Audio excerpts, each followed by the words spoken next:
राजनीति की बात करें तो फिलहाल देश भर में सिर्फ एक ही चर्चा है, बिहार के चुनाव नतीजे, जिसमें एनडीए की प्रचंड जीत रही। वहीं दूसरी ओर महागठबंधन की करारी हार भी सुर्खियों में है और सबसे ज्यादा चर्चा है कांग्रेस के प्रदर्शन को लेकर।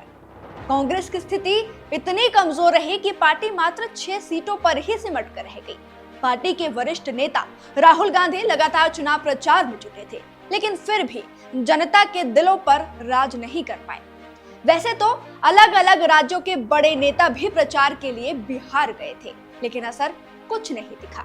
हिमाचल से भी तो कई नेता चुनावी जिम्मेदारी निभाने के लिए बिहार गए थे।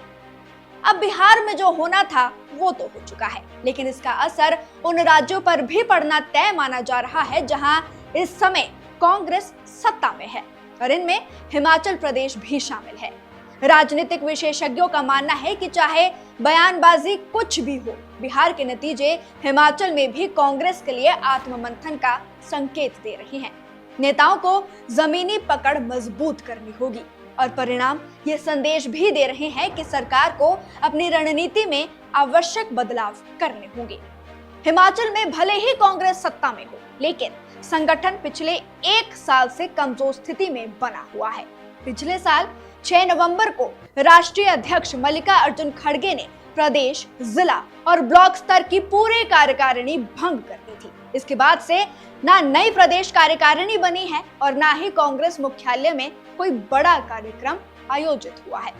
जिले और ब्लॉक स्तर पर भी गतिविधियां लगभग ठप ही पड़ी है।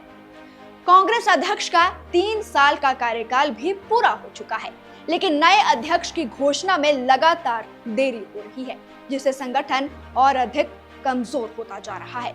नया अध्यक्ष आने के बाद भी पूरे संगठन को फिर से खड़ा करने में थोड़ा समय लगेगा। तो अगर 2027 में कांग्रेस हिमाचल में खुद को रिपीट करना चाहती है तो जल्द ही संगठन को मजबूत करना होगा, वरना हाल बिहार जैसा हो सकता है।